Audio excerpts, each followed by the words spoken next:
guest this morning or this afternoon who I am so privileged to interview. I feel like this is a highlight in my career.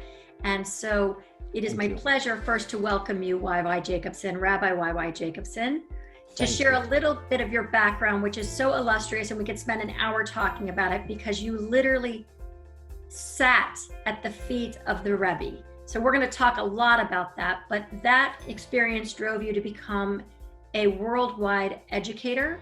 You've published over 1,000 teachings and writings. I understand that you are beloved because it is not just your Torah, which is so brilliant, but it's your wicked sense of humor, your spirit. And what I loved most about everything we've talked about is that when I asked you to highlight one of the things that's most important to you, you highlighted the kindness of your wife and how special she is, which is a true testament to your character.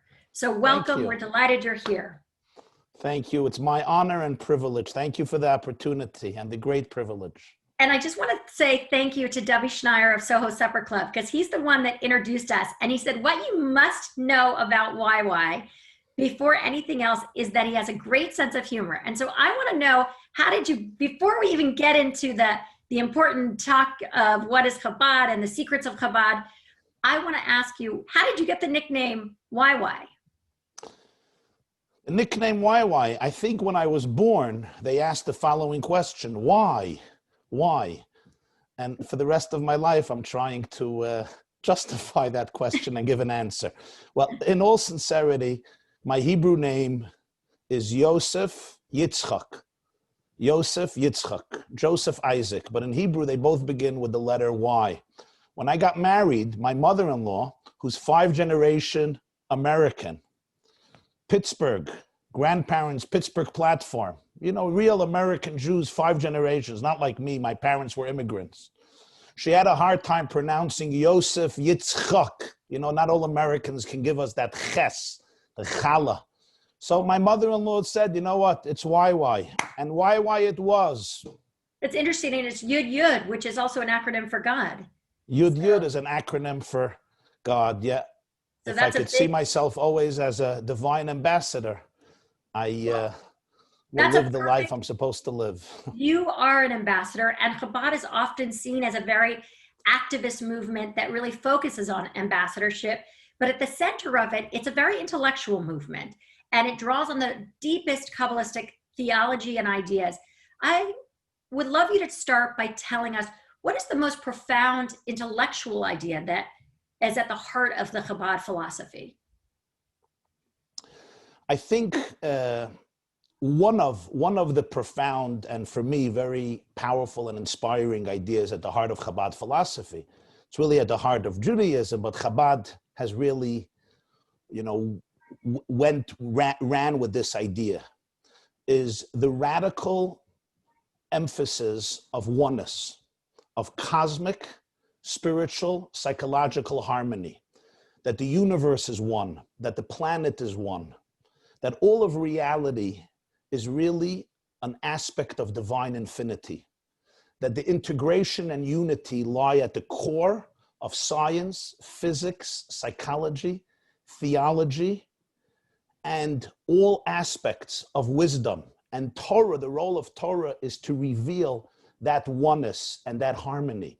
And the practical consequence of that is that if we can really appreciate our oneness and appreciate the divine providence that pervades all of reality, we discover that there's no such a thing that I am in an emotional hell.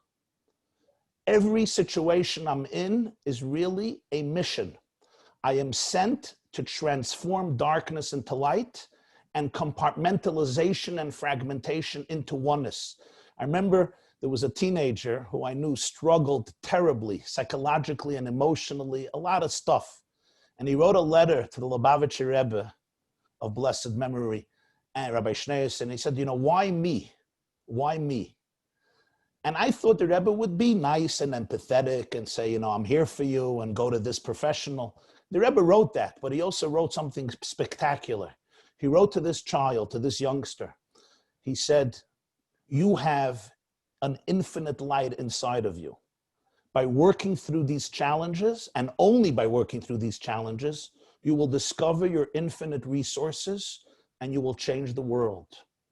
And it's really a perspective where your life is never messed up. My life is not, even if I have challenges and toxicity and trauma to deal with, because I am a divine soul sent on a mission.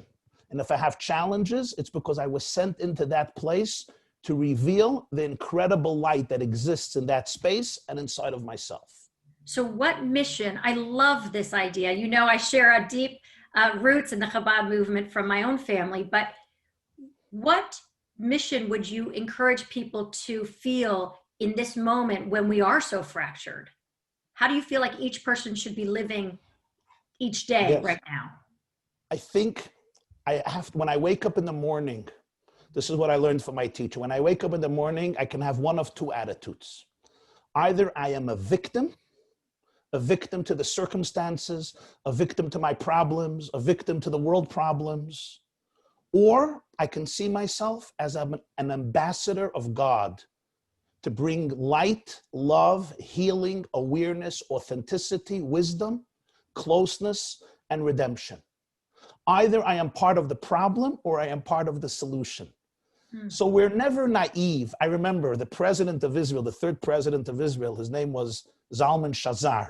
Well, I was a young child, but I saw the video, and he came to visit the Lubavitcher Rebbe, came from Israel, and he came to New York, and he wasn't used to, as you're not used to, the January winters in New York City.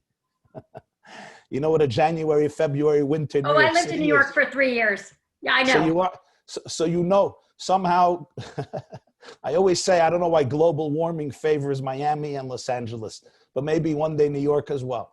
So in any case, the president of Israel comes and he sees the Lubavitcher Rebbe, and he says to him, as Simon and Garfunkel sing, the New York City winter is freezing me. He says to the Rebbe, it's cutting through my bones. In Yiddish, it's cutting through my bones. How do you deal with this cold? You know, and I thought the Rebbe would say, you know, you got to get a warm coat. You got to get a warm coat. You got to stay in a warm home. Without skipping a beat, he said, that's why God sent down our souls into the world to bring warmth where there's coldness and light where there's darkness. It was a cute, humorous response, but I think it encapsulates a powerful idea. When you see a space, a community, a home, an environment, a country that is so fragmented and so suspicious and so divisive and so mistrusting, and there may be some serious disagreements, nothing wrong with that. But I have to ask myself, will I become just another kvetch and a victim? Or I say, you know what? I'm going to become the source of love. When you see me in the marketplace, in the store, in the synagogue, walking in the street, on Zoom, you will see in me a source of love, a source of compassion. When you become that person, you create by osmosis, and also in a very real, revealed way, a change in the energy field around you. And it has a ripple effect. I always tell my students, learn from the coronavirus. A short man living in Wuhan, China, told his wife, I'm going out to the marketplace to buy an insect for dinner, as is the custom in Wuhan, China. If you would have asked this man, do you have any leadership qualities or any significance in the cosmic picture? He would say, me? I'm just a little Chinaman trying to make ends meet. Little did he know that inadvertently he carried home a virus the size of 125 nanometers, and a few months later, 7.7 billion people were affected. Well, my teacher taught us, if this is true about viruses, it's much more true about love, light, and unity. So beautiful to be able to flip what would typically be a victim story into an empowerment story. And I think that is one of the first secrets of Chabad, as you've shared. So I think so. I know so. Or I know so to the degree that I know. So for those of you that are aware of Shabbat observance, there's no recordings in Shabbat services. And so I understand that the Rebbe would often sit and give these long divrei Torah, or just maybe not long, but divrei Torah, and there was handpicked certain students that would sit at his feet, and their job was to memorize word for word, literally to be the recording device, and it was a very prestigious job, and that you were serving in that position by the time you were 15, which is, I know no one who was serving in that position. And then the minute Shabbat was over, you rushed to write it down, is what I understood. So what was it like to be so close to the Rebbe, to be so close in his proximity? It was quite a difficult task, to be honest. Until today, I have to be honest. When Saturday night comes, my wife knows. When Shabbos ends, I get into a little bit of a challenging mood because I still have the memory of the stress of the responsibility. Long it was. The Rebbe could speak for 3, 4, 5, 6, 7, 8 hours. And over a holiday of a few days, it can be between 10 and 20 hours of brilliant material about Kabbalah, mysticism, psychology, Talmud, Bible, law, current events, the human condition, the Jewish state of affairs, the world state of affairs, geology, geography, history, science, physics, Jewish spirituality, Jewish philosophy. And it was a mosaic. He would create a tapestry studying Talmud and Maimonides and other philosophers and the Hasidic masters. And to remember all of it was really very, very difficult, but it was electrifying. It was electrifying because I felt that I'm sitting at the feet of one of the greatest minds of a generation, one of the greatest souls and hearts of a generation, somebody who combined incredible analytical genius and brilliance with a heart that was filled with love towards humanity. So how were you selected? I mean, this sounds like for a 15-year-old, I don't know a 15-year-old that could do that. How were you selected? First of all, my brother wanted to keep me off the streets. What were the streets? Where did you grow up? I grew up in Brooklyn, New York, in a little shtetl called the Crown Heights section of Brooklyn, where the Lubavitcher Rebbe lived. Both of my parents were Stalin's victims. They grew up in Soviet communist Russia in the 1930s and 40s. Very, very difficult. My grandfather was arrested, sentenced to death, and then commuted to 25 years in Stalin's gulag. So my father grew up practically an orphan. His father made it out. They made it out of the Soviet Union. They came here as youngsters, as refugees. They ultimately arrived in New York. They built their family in Brooklyn. That's where I grew up. I was born in the early 70s. My father was a journalist his entire life. He worked for Newsweek, for Herald Tribune, for Israeli Yediot Achronot. He opened up his own Yiddish newspaper. He was a very colorful personality. And my brother, I have an older brother, Simon Jacobson, who was on this team of oral scribes of the Rebbe. And when he told me when I was a child, he noticed that I had a niche for it. So already as a young child, he would ask me to review things. And then when I became a teenager, he really asked me to join the group. It was not easy. I was jealous of my friends. Saturday night, you eat pizza, you eat falafel, you go bowling, you chill out, you hang out. And I was really taken from that relaxed environment, and this great responsibility was imposed upon me and my colleagues. So there was a difficult part to it, but on another level, it also felt historic. I felt like I was really part of the history of the transmission of Jewish wisdom, scholarship, and knowledge from Moses thousands of years later to the Rebbe. Because when the Rebbe spoke, there was a flow of consciousness, and you really felt that there's he was a conduit for the infinite wisdom of Torah. And we knew it's not going to be recorded. If we don't remember it, it will be lost forever. So imagine, Sherry, you're sitting at the feet of a master, and you know that you're going to hear now ideas, secrets, brilliant insights, intricate ideas about life, about psychology, about Judaism, about Torah, real wisdom based on 3,000 years of scholarship. But it's not going to be repeated. It's not taped.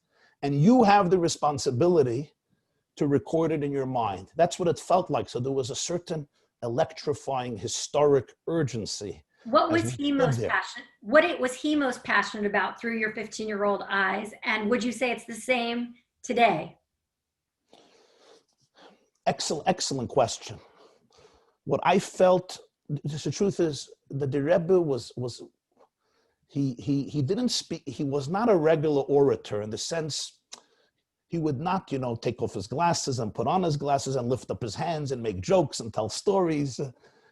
Sometimes his voice was monotone, but the passion, the commitment you felt was unwavering. And I would say the themes that I felt that he was passionate about everything he said, I should say, but what he really was so passionate about was the love for every single soul.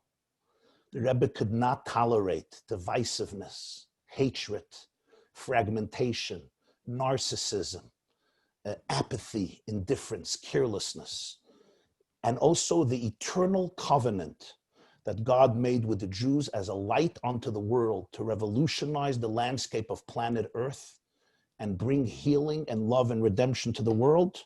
These were great passions of his. And did You you saw sense how that? serious it was. Right. I can hear that that's how you hear it today. Was that how you heard it then? To be really honest, that's a great question. And the truth is, people often ask me, what is the prerequisite to remember hours of material? And sometimes somebody will have a conversation with me and say, you remember what I told you last week?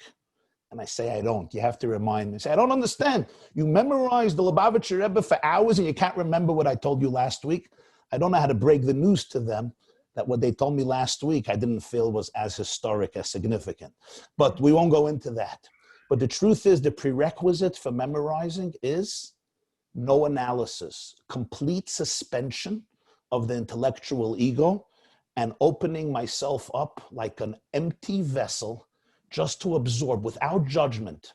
Why is it that children listen, so absorb everything, and adults have such a hard time to absorb? Why is it that my 3-year-old 10 years later reminds me what I told him when he was 3 years old and I don't even remember? The answer is because children know how to listen. As adults, we always have opinions. Sherry, be honest, I always tell this to my audiences. I say, you're listening to me or you're judging me? You're saying, oh, he's good, he's not bad, I don't like him, he's boring, he's interesting. We don't listen. We have opinions even if we think we're listening. The prerequisite to absorb real wisdom is I don't have anything going on in my brain. I am just open, empty. I'm a conduit, I'm a channel for your truth. So really, when I was listening to the Rebbe, I knew that there's no formulating my opinions, my ideas. He's good, he's excellent, he's awesome. It was just allow me to be a channel. And paradoxically, that's how you retain it forever. Interesting. And do you use that skill in your marriage with your wife and your children? Good question. That you have to discuss with my mother-in-law and my wife and my children. I think for me to answer that question wouldn't be right. They probably have different opinions about it, but at least I should say that I try to do that. No, that's beautiful. And also, I try to listen. As I always say, the most important part of communication is listening. And it's the hardest part of communication. Really listening. And I would just I say used to watch how the Rebbe would listen to people. And all people, black, white, Jews, non-Jews, religious, non-religious, men, women, children, little children.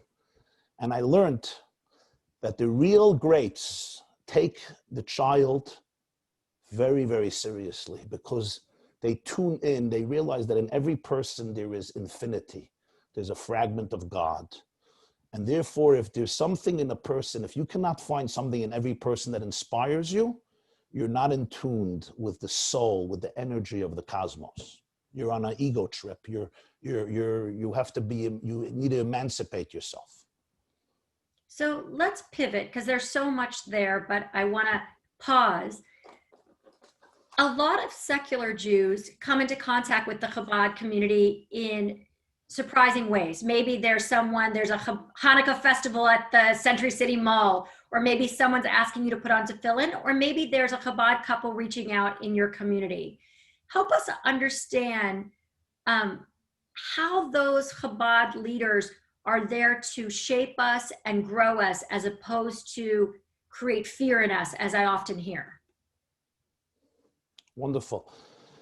I think one of their greatest secrets, and it's very moving to me, and it's, I think, a credit to their teacher who really inculcated this within them, is when you sit with them, or you schmooze with them, or you hang out with them, you don't feel judged. There's no hierarchy. I'm a good Jew, you're a bad Jew, you're a good Jew, I'm a bad Jew. There's a real appreciation of what we call in Hasidic literature the neshama, the soul. And nobody knows whose soul is greater. And in God's eyes, we're all children. It's like a mother. You say, who's your favorite child? A real mother? Every child has their unique blessing that they bring into the world. Some children have different challenges than others. Some children have different strengths than others. Sometimes I may disagree with a path that my child takes. But the love is always there, the commitment, the trust, the respect, the dignity to every person. And I think Jews of all backgrounds, they feel it. You can't fake this. You could fake it for a little bit, as Lincoln says, you can't fool the whole world all the time. I think it comes from a very genuine appreciation to look beyond the superficialities and really connect to people on the inside without judgment and no stereotypes. So how do you do that? I love the aspirational vision, but we even hear of, in the Frum and Hasidic communities, people judging one another. Your skirt's not long enough, your kippah's not black enough, whatever it is. There seems to be so much judgment. Excellent question. Right? Excellent question. And I think the real answer for this is, we're used to extremes. If you have strong religious positions, you have to be dismissive of others who don't agree with you. And if you embrace everybody, it's because you don't have such strong convictions, let's say, in certain areas. I think one of the most refreshing paradoxes of the Chabad movement, and I saw this in the Rebbe himself, and it always intrigued me, it still does, it was a paradox. On one hand, he had very deep, unwavering convictions. His dedication to Jewish tradition, to Torah, to Jewish law, to mitzvot, was, let's call it, very, very, very powerful and very potent. And yet, his tolerance of diversity and his lack of judgmentalism and his appreciation for every person where they are was incredible. It's like the paradox of a tree. The deeper the roots, the more anchored the tree is, the further its branches can spread out. And one depends on the other. He was anchored in such a confident Judaism. It was so deep and there was so much self-confidence. He didn't have to be dismissive. He didn't have to be judgmental. He can really, I never saw such a colorful person. He really celebrated people, their journeys, their diversity. He can tune into their godliness, to their soul. Number one, and I think number two, you have to know the difference between worshiping religion and worshiping God. A lot of us, we worship religion, culture, tradition. God is imageless. I have to get my ego out of the way and become a conduit for divine love. And then I see God's image wherever I look. It's a whole different picture. What happens often is religion can become about my personal ego trip. It's about me and my spiritual ego. And I think that limits us. It makes us much more judgmental. When I have a real relationship with God, it's not about my ego versus your ego. It's really about me being a conduit for God's love in this world. And I see the positive in you, and I want to bring out the positive in you. And it doesn't mean we're not allowed to have disagreements, but it never becomes personal. It never becomes divisive and petty. There's no pettiness. By the Rebbe, there was no pettiness. There was no mediocrity. There was always a largeness of spirit. The Rebbe passed away 25 years ago. His movement is stronger than ever and growing rapidly. One, what do you think he would say in this moment, because there is so much judgment and so much divisiveness? And two, how is Chabad different without him? And do you think it's been damaged without him? Great questions. Great questions. Did you think you were going to get off easy? I'm enjoying your questions. They're making me think. You know, it's good for rabbis to think. We don't always think. We're sometimes on cruise control, which is not good. No. I would say there were three things that the Rebbe taught constantly. And that's why Chabad is where it is 25 years later. Number one, people didn't realize this when it was happening. The Rebbe did not create robots. He did not create students or followers. He created leaders. He taught people to take responsibility. It was never about him.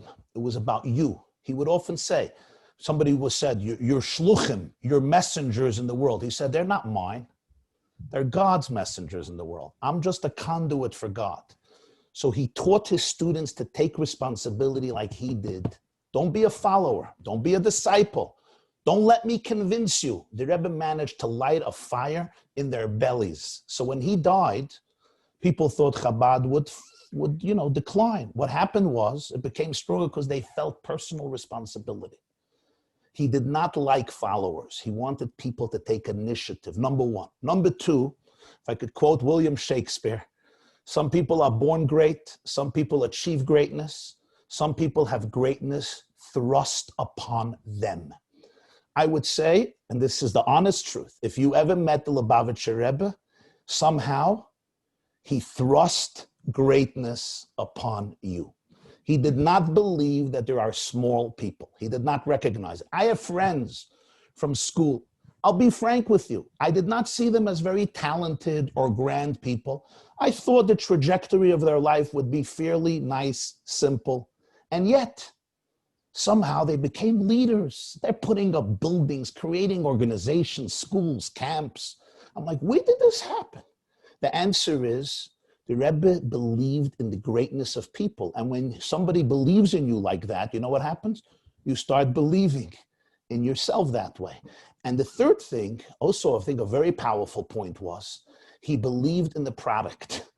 He showed that Torah can change the world and that the world wants healing. Don't be apologetic. Don't be on the defensive. Don't hide in a little shtibel. Don't think that you have to be mediocre. You have here powerful messages of Sinai that can bring healing to so many people. Be proud. Have that inner humility and dignity. And I think those three truths allowed Chabad to really prosper, even without the Rebbe. What he did was, when he died, you know what happened, I say? The Rebbe passed away, sadly, and suddenly I saw sprout from the ground 200,000-300,000 mini Lubavitcher Rebbes. One passed away, and 300,000 or more came in his stead. And I think that was a tribute to what real mentorship is. We think we can all learn from it. Real mentorship is create people who will take responsibility like you, who will have your vision. Don't convince them and don't compel them. Inspire them from within. That will create eternity. So I want to challenge you on that, because the Chabad movement really does inspire. I mean, kids go to college and they go to Shabbat dinner every Friday night at the Chabad house because it feels inspirational and aspirational. How do you speak to the Reform, conservative, the other movements that are not growing as fast and are struggling in this moment, not necessarily struggling worldwide, but struggling in a different way? How do you speak to that, and what advice would you give? I would say two things. Don't dumb down your message. We often think, I think this is a wisdom of Chabad, we often think that to make Judaism appealing, we have to often dumb down the message. Respect the intelligence and the integrity of your university students. Expose them to everything. They will make choices, don't worry. They're kids. When they're learning physics or philosophy or political science or mathematics or biology, good educators, great universities try to expose them to the entire gamut of knowledge, from Aristotle all the way to our day. Why with Judaism do we feel we have to filter it through many filters? Expose them to the whole Torah, to everything that's there. Let them feel it, let them understand it, let them learn it, let them study it, let them know about all the mitzvahs. Trust their soul, trust their intelligence, trust their wisdom. Kids today, they want a challenge. They want truth. They don't like diluted, compromised stuff. They want it, give it to them in the most raw way, like your therapist would give it to you in the office. That's number one. And for that, I think what's also important is you have to educate yourself. Every rabbi and rebbitzin, any demographic you're from or any movement, educate yourself, learn more. The more I learn, the more I'm inspired, the more I can inspire others. And finally, the last thing I would say, maybe this is the most important, is we have to be able to teach the relevance of Judaism. A Judaism that's dead and archaic and lifeless and primitive, and its whole beauty is that it's a nice culture from our great-great-grandparents. It doesn't have the power to change my life. Why should I want to commit myself to Judaism just because gefilte fish sometimes tastes good? Okay, it's a nice thing. I think it's so important for all of us to tune in to the timeless spirituality and relevance of Judaism to our marriages, to our sexuality, to our mental health, to our self-healing, to our environment, to who we are personally and collectively. People want meaning, they want purpose, they want love, they need love. I think if Judaism can speak to the soul and heart of the contemporary Jew, it's a game changer. It's interesting that you say that, because I think young people are really searching for spirituality. Very. They're dubious of institutions and religion. Yeah. I think one of my best jokes. Thread that needle. One of my best jokes is a Chabad rabbi Friday night is looking for a minyan. He only has 9 people. And he meets somebody in the street. He looks like a Jew. He says, "Could you come into the synagogue? We need a 10th. The guy says, "I don't believe in organized religion." And the Chabad rabbi says, "Really? That's great. Do I look organized?" The bottom line is that, yeah, people are weary of institutionalized religion, of dogma. They need to see the creativity, the infinity, and the expansive horizons. I think this is critical. And no judgmentalism. We need much more love than judgmentalism. Judgmentalism drives people away. The holier than thou does not work. Look at people's souls. And the only way I could see people's souls is if I see my own soul. You've got me thinking about so many different things that I want to drill down on. This idea that each person has the potential for greatness feels like we all need a cheerleader to tell us that. Yeah. How do you think as a Jewish community we can inculcate that message into our youth and also into every single Jew? Because some Jews are like, "I'm done." Yeah. We are all victims of trauma. And I don't only mean individual trauma that many of us have, or maybe all of us have, from childhood, from dysfunctional situations, from abuse, from various stuff inside or outside, that too.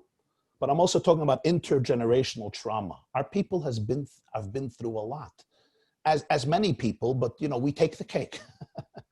It's been thousands of years of a lot of persecution. So there's a lot of trauma. There is self-shame, there is self-hate, there is self-loathing, there is surrendering to despair and to mediocrity.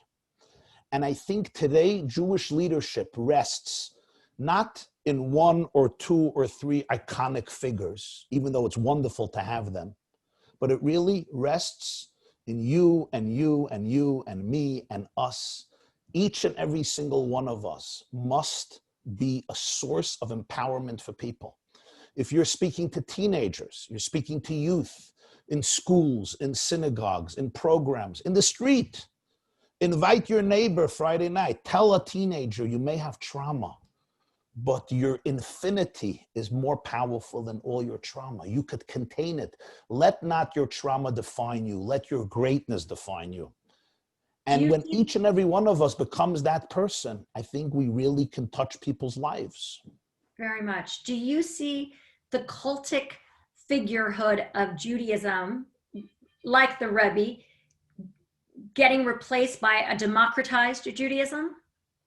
Do you see a new Rebbe emerging, or do you see that each one of us becoming our Rebbe is the future? Yeah, I don't see a new Rebbe emerging. I don't see, but you know, I am humble about I think I'm pretty humble about my ignorance, in the sense that I also didn't see a lot of other things coming. So I don't know the future, but I think that we are getting ready for an age. You know, the prophet Jeremiah speaks about an age when he says, Lo yulamnu od ishet re'eu ki kulam yedu otilim miktanam vadlam. It's a beautiful verse. Love that There will verse. come a time one person will not teach the other, because all will get to know me, from the smallest to the greatest. And what we're talking about is getting to know me. God means getting to know yourself.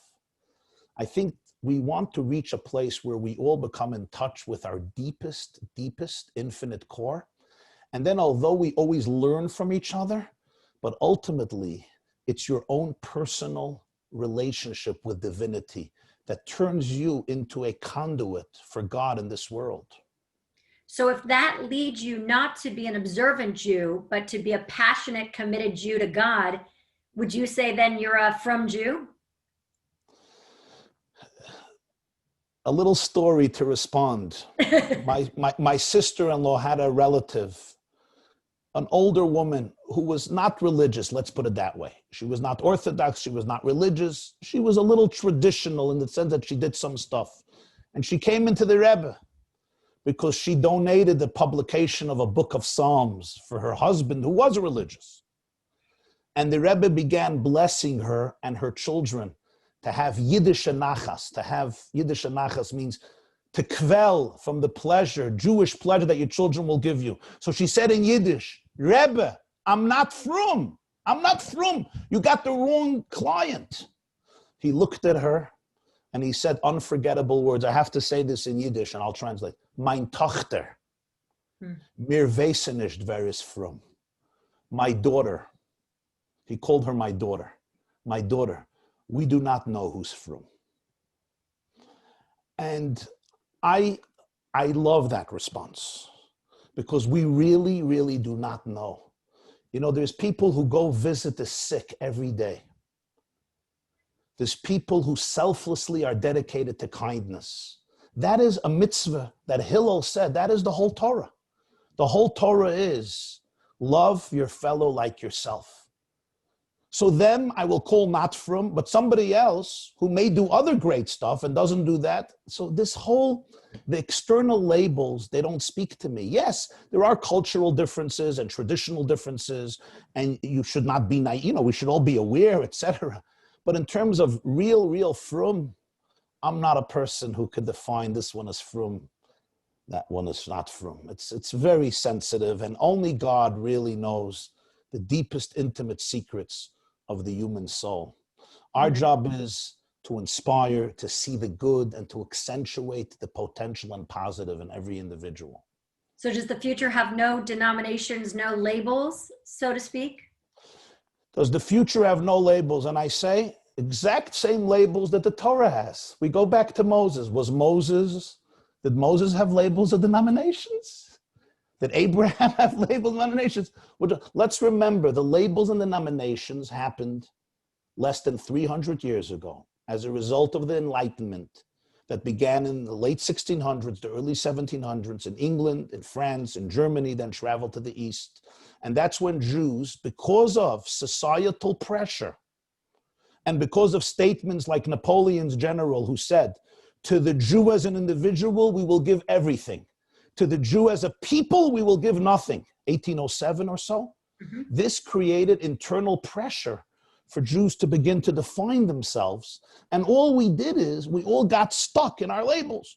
I'm Reform, I have to stay Reform. I'm conservative, I'm Orthodox, I'm ultra-orthodox, I'm Reconstructionist, I'm Renewal, I'm Chabura, my favorite, I'm a bagel and lox Jew. I'm spiritual but not religious. And I say I'm physical but not religious. And I say, why go in there? We all become paralyzed from it. Let's call ourselves, I am the possible Jew. I don't want to stifle my growth. Why should a Reform or conservative or Orthodox or Reconstructionist or feel I am who I am and I'm stuck there. Life is about exploration, about expanding your horizons. I am the possible Jew, which means there's always more to learn, more to grow, more to celebrate, more to become aware. Allow yourself spiritual growth.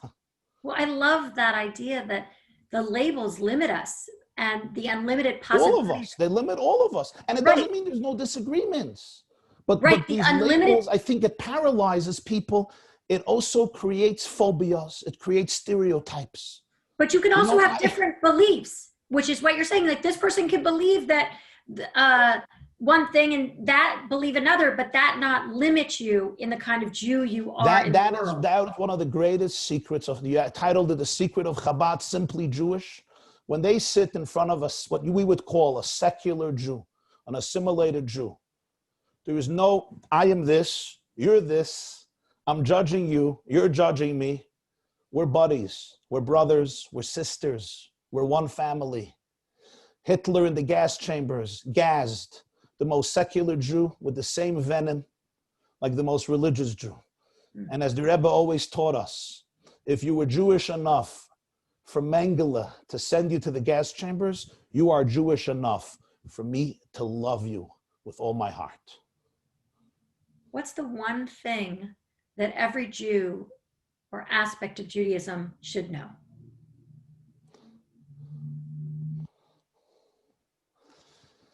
That you are part of one of the greatest, if not the greatest story that has ever been told in the annals of humanity. You are an indispensable note in the cosmic symphony. Your soul was sent down by God for a mission to light up your home, your space, your soul, your environment. That you are carrying within yourself a torch, a baton, that was given to you over hundreds of generations. We endured through thick and thin, based on the faith and the resilience that we are ambassadors to light up the world. Now, as we come closer to redemption, don't throw away the torch that was given to you and given to you with great sacrifice, because it is a torch that can light up your life and our lives emotionally, spiritually, psychologically, physically, financially. And just as by Sinai, if one Jew was missing, the Midrash says, if one Jew was not there at Mount Sinai, the Torah could not be given. In a Torah scroll, if one letter is erased, one letter, the whole Torah is invalid. So if I'm a Jew in Borough Park or Jerusalem or Williamsburg or Muncie or Lakewood, it's not enough. If one letter is missing of the scroll, the whole Torah is invalid. And every one of us is a letter. We want your letter. We need your letter, your light, your contribution, your power, your celebration, your holiness, and your commitment to virtue. What if everyone believed we were a torch and had infinite value? What would our Jewish world look like then? I think there's a beautiful word in Yiddish. It's called Stoltz. Stoltz, they translate as pride, but pride could sound a little arrogant. Stoltz means an inner, deep awareness and confidence of who you are, who you're not, what your mission is, and what your power is. I think what I saw disturb the Rebbe so much was that people did not understand their power. They looked at themselves as petty victims. And he said, you don't get it. You are an ambassador of infinity. You're greater than you will ever imagine. And I think we all need to recover that story for our marriages, for our children, for our individual lives, wherever we are, and for our part as part of Jewish community and the Jewish world. And I think if we can all really see that and identify it, we can bring extraordinary light to millions of lives, and ultimately our ultimate mission to billions of lives. The world is, I learned this from my experience over so many years, traveling to almost every corner of the world and speaking to non-Jews as much as to Jews. And I have to say, you'll forgive me, that speaking to non-Jews in many ways is much easier. Oh, I agree. They are I once heard from late Rabbi Jonathan Sachs, who just passed away, sadly, last Shabbat. And he once said, read the prophets and you'll see whenever prophets speak to Jews, there is resistance. There's only one prophet that they listen to. It's Jonah. You know why? Because he's not talking to Jews. He's talking to non-Jews. So they're wonderful audiences. But I have found time and time again, the world is ashamed by Jews who are embarrassed with their own Judaism. The world cherishes and respects Jews who respect Judaism. I cannot think of more powerful words to end on.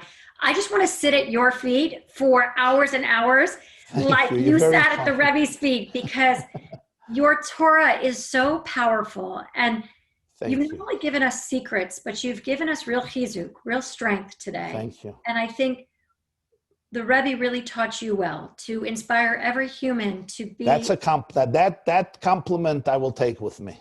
Thank you. You really did, because you inspire in your words each of us to be our best selves. And I'm so moved by your Torah today. And I hope that we'll have many opportunities in the future. Indeed, this is just the beginning of our journey together. I want to remind everybody, you can find all of the teachings of Rabbi YY at yeshiva.net and on his website. He is an incredible teacher. And if this is just a taster bite of what's there, if you're new to be, go ahead. TheYeshiva.net. Oh, thank you.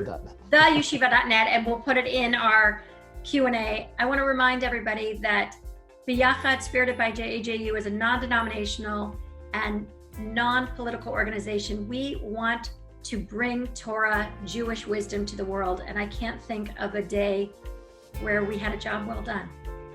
Truly.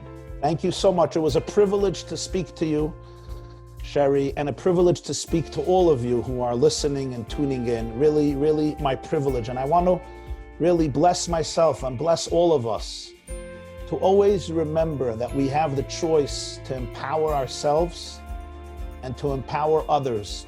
There are those who watch things happen, there are those who make things happen, and there are those who want to know what happened. Let's try to be from the group that makes things happen. Amen. To all of you, stay well, be well. I look forward to seeing you soon. Gesundheit.